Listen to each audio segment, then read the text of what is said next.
వీక్షకులందరికీ నమస్కారం. మకర రాశి వారికి జూన్ నెల ఏ విధమైనటువంటి ఫలితాలు కలగబోతూ ఉన్నాయో ఈ కార్యక్రమం ద్వారా తెలుసుకుందాం. ముఖ్యంగా జూన్ నెలలో ఉన్నటువంటి గ్రహస్థితి గమనిస్తే ఈ జూన్ నెలలో మకర రాశి వారికి ఏలినాటి శని ప్రభావం ఉన్నది. శనేశ్వరుడు 2వ స్థానంలో ఉన్నారు.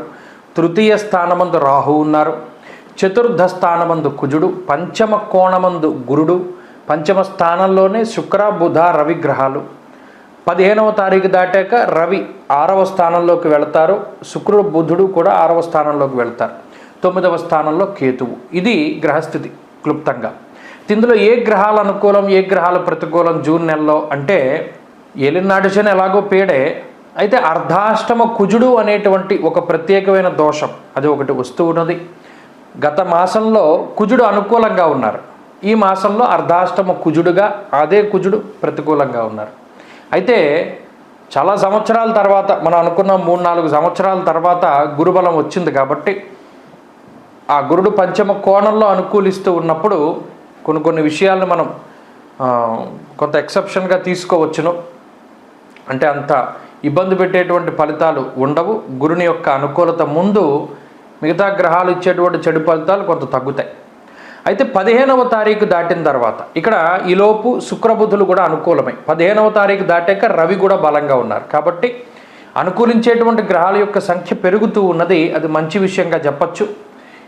మొట్టమొదటిగా ఆర్థికపరమైనటువంటి విషయాలకు వస్తే ఆర్థికంగా మకర రాశి వారి యొక్క స్థితిగతులు జూన్ నెలలో చాలా బాగుంటాయి. ఎందుకంటే అర్ధలాభం, తదైశ్వర్యం, స్వకర్మరతి హర్షితం, పంచమ స్థానం కోణస్థానం. అందులో గురుడు ఎప్పుడైతే సంచారం చేస్తారో లక్ష్మీస్థానం త్రికోణంచ విష్ణుస్థానంచ కేంద్రకం అన్నారు.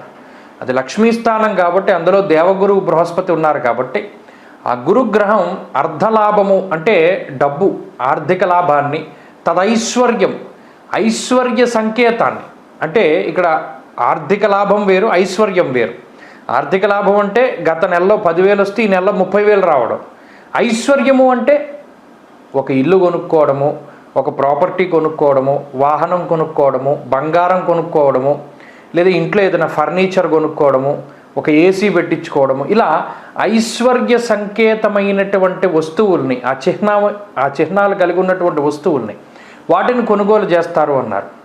స్వకర్మరతి హర్షితం, ఏ పని అయితే మీకు చేస్తే నచ్చుతుందో అదే పని మీరు చేస్తూ ఉండడం, ఇది మానసిక ప్రశాంతతను కూడా సూచిస్తూ ఉంటుంది. అలాగే శుక్రబుధులు కూడా ఎప్పుడైతే అనుకూలంగా ఉన్నారో ఇది చాలా ఆర్థికంగా ఉన్నతమైనటువంటి స్థితి. ఏలినాటి శని ఉన్నా కూడా, అర్ధాష్టమ కుజదోషం ఉన్నా కూడా అవి ఆర్థికంగా వ్యతిరేక ఫలితాన్ని చూపించవు. ఒక గురుబలం దాన్ని డామినేట్ చేస్తోంది కాబట్టి ఆర్థిక పరిస్థితులు చాలా బాగున్నాయి. ఇక 2 ఆరోగ్యపరమైనటువంటి విషయాలు. ఆరోగ్యపరంగా ఏలినాటి శనిలో సాధారణంగా సమస్యలు ఉంటాయి.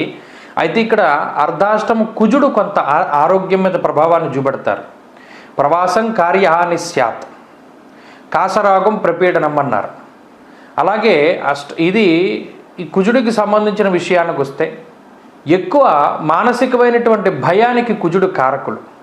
అనగా ఎక్కువ ఎంతసేపు కూడా మానసికమైనటువంటి ఆందోళనకి గురి చేస్తూ ఉంటారు. ఇక్కడ ఆరోగ్యము అంటే శారీరకంగా అనారోగ్యాన్ని కలిగించరు కానీ భాగ్యహాని భయం క్రూర బంధువైరం ధనక్షయం, ఇది బంధుస్థానం కాబట్టి క్రూరమైనటువంటి భయాన్ని కలగజేస్తారు.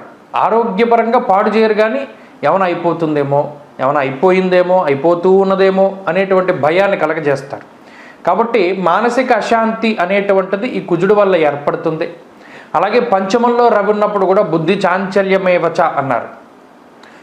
బుద్ధి చాంచల్యం అనేటువంటిది కలుగుతుంది అన్నారు. దీనివల్ల కూడా అతి ఆలోచనలు, అతి భయం అనేటువంటివి మానసికంగా ప్రభావాన్ని చూపుతాయి. అది ఆరోగ్యపరంగా కాదు. కాబట్టి ఆరోగ్య పరిస్థితులు కూడా బాగున్నాయి. ఇక కుటుంబపరమైనటువంటి విషయాలు కొంత మిశ్రమంగా ఉన్నాయి. ఎందుకంటే బంధువైరం ధనక్షయం అన్నారు కదా. చతుర్థ స్థానంలో కుజుడు అర్ధాష్టమ కుజుడుగా ఫలితాన్ని ఇచ్చేటప్పుడు బంధువులతోటి, కుటుంబ సభ్యులతోటి మాట పట్టింపులకి అవకాశాన్ని కల్పిస్తారు. కాబట్టి కోపపూరితమైనటువంటి మాటలు, ఎక్కువ క్రోధం, కోపంలో ఉన్న మాటలు వాళ్ళు పట్టించుకుంటూ ఉండడం, దానివల్ల వచ్చేటువంటి సమస్యలు, మాట పట్టింపులు. ఇంకో విషయం ఏంటంటే ఆ కుటుంబ సభ్యులు మీకు అనుకూలంగా ప్రవర్తించేదేముండదు. వాళ్ళు ఎంతసేపు మీకు కొంత ప్రతికూలంగానే మాట్లాడుతూ మీరు ఎవరినైతే శత్రువుగా భావించారో వారి దగ్గరికి వాళ్ళు చేరుతూ ఉండడం, వారితోటి సఖ్యతగా ఉండడం, ఇలా మీకు నచ్చనటువంటి పనులు చేస్తూ ఉండడం, ఇటువంటి వాటి వల్ల కుటుంబ సభ్యులతోటి కొన్ని గొడవలు వస్తూ ఉంటాయి. ఇక 4వది ఉద్యోగానికి సంబంధించినటువంటి విషయం.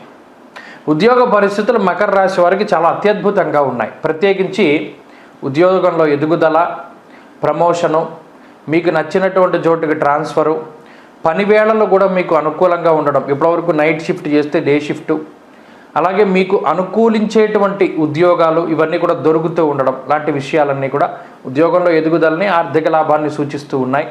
ఇక వ్యాపార పరంగా మకర రాశి వారికి చాలా అత్యద్భుతమైన కాలం ఉన్నది. వ్యాపార లాభానికి అవకాశం ఉంటుంది. వ్యాపార పరంగా చాలా అత్యున్నతమైనటువంటి స్థితి. ఇక చదువురులకి, విద్యార్థులకి ఈ గ్రహస్థితి చాలా అత్యద్భుతంగా ఉన్నది. ప్రత్యేకించి చదువుకునేటువంటి వారిలో దూర విద్య, విదేశీ విద్య, పోటీ పరీక్షలు లాంటి అంశాల్లో చాలా మంచి ఫలితాలను సూచిస్తూ ఉన్నది. ఏలినాటి శని ఉన్నా కూడా విద్యార్థులకు మాత్రం మంచి అవకాశాలు వస్తాయి. అలాగే స్త్రీలకు ప్రత్యేకించి ఈ గ్రహస్థితి మానసిక ప్రశాంతతను కలగజేస్తుంది. స్త్రీలలో ఉత్సాహానికి కారణమవుతుంది. ఉద్యోగం, వ్యాపారం చేసేటువంటి స్త్రీలకి ఆర్థిక లాభాన్ని, ఉద్యోగ లాభాన్ని కలగజేస్తుంది. కాబట్టి ఈ గ్రహస్థితి మంచిది. ఇక వ్యవసాయం చేసేటువంటి వారు, భూమిని నమ్ముకొని జీవనాన్ని చేసేటువంటి వారికి ఈ గ్రహస్థితి బాగున్నది. అయితే ఎక్కువ నీళ్లని నమ్ముకుని వ్యవసాయం చేయకూడదు. వర్షాధారితంగా లేనటువంటి పంటలను వేసుకుంటే మంచిది. ఇక మకర రాశి వారు ఈ మాసంలో ఏ విధమైనటువంటి పరిహారాలను పాటించాలి అంటే ఎక్కువ హనుమదారాధన చేయాలి. ఎందుకంటే పంచముఖ ఆంజనేయ స్వామి అటు కుజుడు, శనిచ్చేటువంటి ప్రతికూలతల నుండి కాపాడుతూ ఉంటారు. కాబట్టి ఆంజనేయ అష్టోత్తర శతనామావళి స్తోత్రం కానీ, ఆంజనేయ స్వామి దండకం కానీ, హనుమాన్ చాలీసా కానీ ఇటువంటివి ఏవైనా మనం పారాయణ చేయగలిగితే ఆంజనేయ స్వామికి సంబంధించినటువంటి, అందులోనూ మన్యు సూక్తము అని ఒక సూక్తం ఉంటుంది. ఋగ్వేదాంతర్గతమైనటువంటి సూక్తం అది. ఆ మన్యు సూక్తాన్ని వినడం లేదా పారాయణ చేయడం, మంగళవారం నాడు 14 ఆవృత్తులు మన్యు సూక్త పారాయణ చేయడం లాంటివి చేసినా కూడా మంచి ఫలితాలని పొందగలుగుతూ ఉంటారు. ఎక్కువ ఆంజనేయ స్వామి సింధూరాన్ని ధారణ చెయ్యండి. ఈ గ్రహస్థితి నుండి బయటపడి, అర్ధాష్టమ కుజదోషం నుండి బయటపడి మంచి ఫలితాలను పొందడానికి అవకాశం ఉంటుంది. అలాగే ఈ జూన్ 15వ తారీఖు దాటిన తర్వాత కూడా రవి అనుకూలంగా ఉన్నారు. కాబట్టి ఆ రవి కూడా చాలా రకాలైనటువంటి దోషాల నుండి కాపాడుతూ ఉంటారు. ఏదేమైనా మే నెల మీద జూన్ నెల మీద జూలై నెల మీద ఆగస్ట్, ఇలా ఒక నెల గడిచే కొద్దీ కూడా మకర రాశి వారికి అనుకూలమైనటువంటి గ్రహస్థితి పెరుగుతూ ఉంటుంది. ఒక నెల పెరిగే కొద్దీ కూడా వారి యొక్క పరిస్థితులు బాగుంటాయి. స్వస్తి.